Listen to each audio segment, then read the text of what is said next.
On everyone. So the other day, the Los Angeles Lakers handled business against the Los Angeles Clippers and got a huge win, right? Lakers were on a real slump and really needed that victory.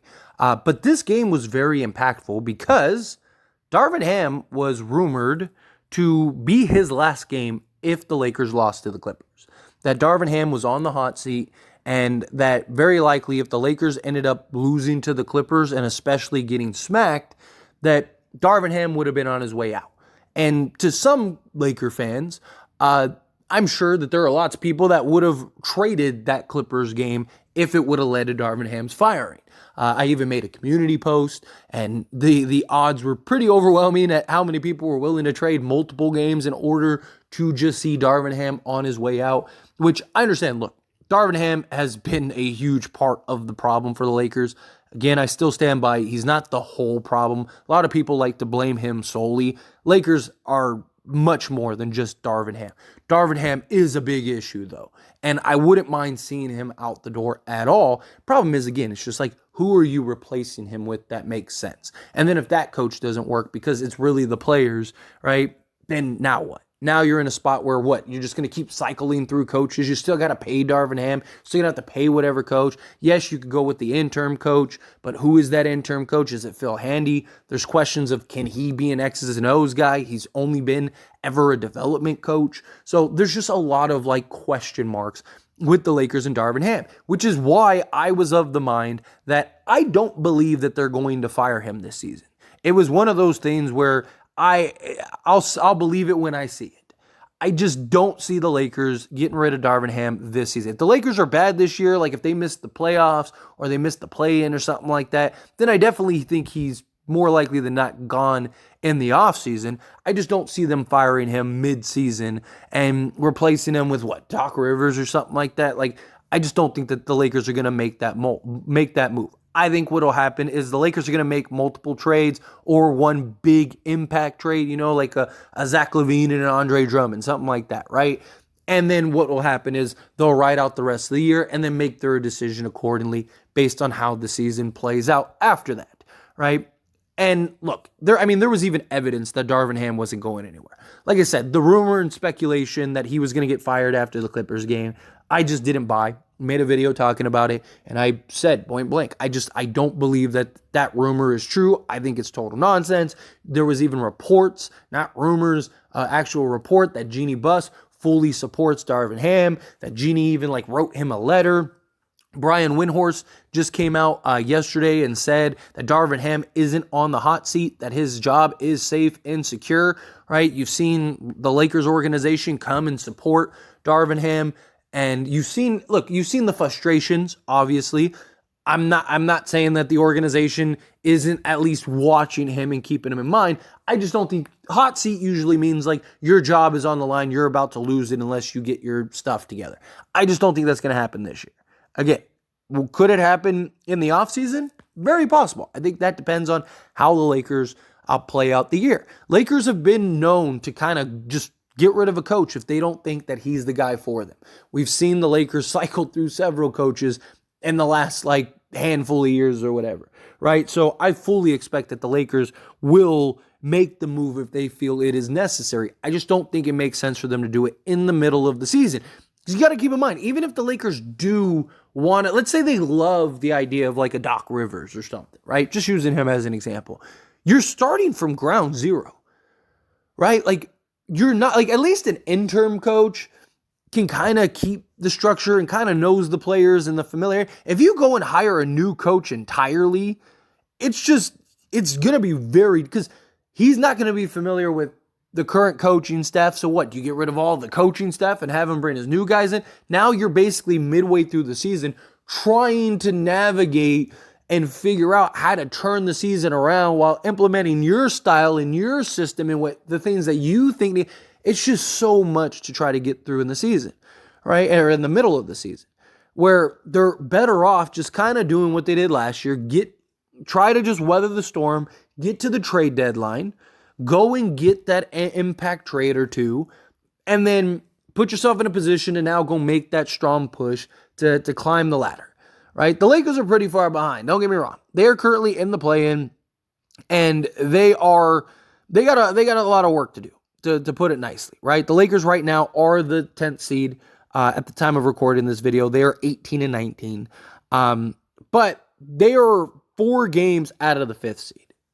I don't see them catching the 4th seed, which is the Clippers, which would be nice because the Lakers have the tiebreaker. They've won, they're 2-0 against them, but they do have like the tiebreaker against the Phoenix Suns. They are tied with the Pelicans, tied with the Rockets. The Mavs and the Kings, they got to start beating if they want to try to clinch those tiebreakers. But the Lakers are basically right now 4 games out of 5th. Now, that's not a ton of games. You can absolutely make that up. You know, you go on a solid win streak. You get that to like 1 or 2 games before you get to the trade deadline. And then, you know, all of a sudden you make that trade, you make that push, you make that run. You kind of make things easier and simpler for Darvin Ham, right? Try to consolidate some of the moves, right? So like instead of him having to find and try to make minutes for 12 guys, you kind of can condense that down to like, okay, here's basically 8 to 9 guys that now you just have to find minutes for, right? But you have like your 4 to 5 guys that you're going to play a good majority, so you're just kind of piecing the other guys together. Just make things simple for him, right? As silly as that might sound, because, you know, he's supposed to be a head coach, which again, Darvin Ham he's been rough. He absolutely has been rough. He's had good games. He's had good moments. He's had good stretches. He was great in the playoffs, right? The Denver series was questionable, right? But in that Grizzlies and Warriors series, he was really good, really good.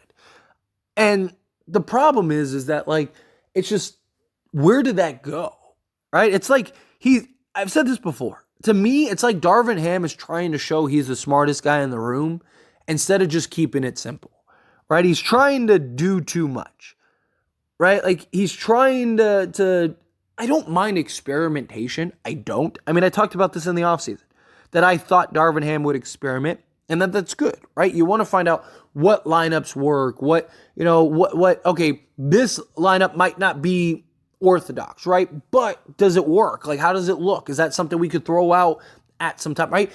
The regular season is a lot about trial and error, trying to figure stuff out, trying to navigate through stuff, right? Okay, does this work? Does that work? Oh, this didn't work. Okay, what about this, right? Okay, what about these guys, right? Like, there's things that, you know, I don't mind, but at times it's not like it's almost like he's grasping for straws rather than, oh, I want to see how this plays out. Like, I want to see how this, like, it's not calculated at times. It's more of like a desperate attempt at times, which that is scary for me. Because it's like this guy, it's almost like he's lost at times, which as your head coach, you don't want that to happen.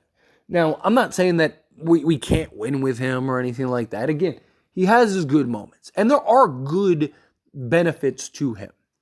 He's an excellent defensive coach, right? I think as an assistant, he'd be fine. I think either two things, right? I think if you want to keep Darvin Ham as the head coach, I'm not against it, but you got to get a veteran experienced guy that understands the X's and O's.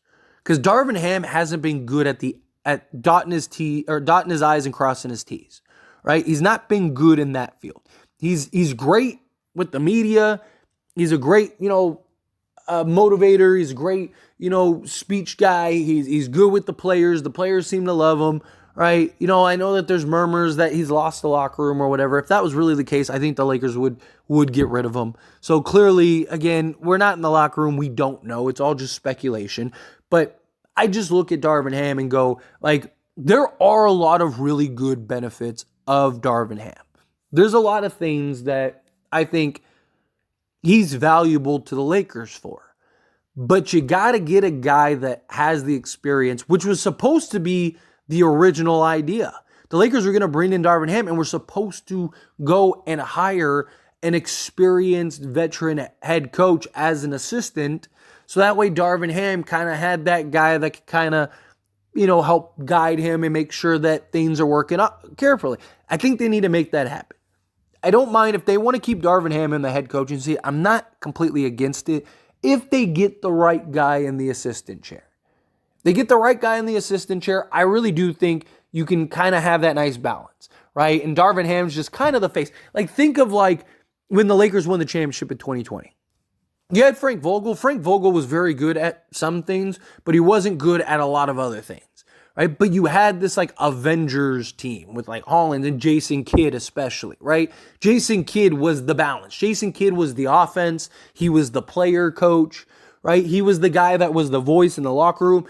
Frank Vogel is non-confrontational. He doesn't like to really hold people accountable at times, right? And can kind of be passive. Jason Kidd is not. He's that guy that's like, hey, LeBron, you're doing this. You need to knock it off. AD, you're doing, right? You had that balance. That's what I think the Lakers need with Darvin Ham. You need to get that guy that comes in and balances Darvin Ham out, right? Otherwise, I do think you got to get rid of him. I do. Again, I want him to have success because if he has success, that means the Lakers have success. But he hasn't shown the ability to be a championship level head coach, right? If the Lakers were some like rebuilding team and some team that wasn't in a win now position, then I'd say, like, just keep him, give him a time, give him an opportunity. I mean, every coach has got to start somewhere. He kind of gets to grow with the team. He grows, develops, and then, eventually, hopefully gets it down enough to where he can lead us to a chip. But we're not in that position. We're in a position of win now and go win an NBA championship with LeBron James and Anthony Davis. So you need to do whatever it takes to go do that. If he's not the coach that's right to go do that, then you need to replace him and you need to go do it just like the players, right? If the team isn't doing good enough, go replace the players. Get the guys that you do think that will. Same thing. But again, like I said, when it comes to Darvin Ham, don't get your hopes up. I've been saying it all season long. Darvin Ham, I just don't see going anywhere. I don't. It's one of those things, I'll believe it when I see it. But Darvin Ham's job appears to be safe. Again, there were reports that came out that said his job's safe. So I am going to trust that that's the case because, again, there's no evidence showing otherwise.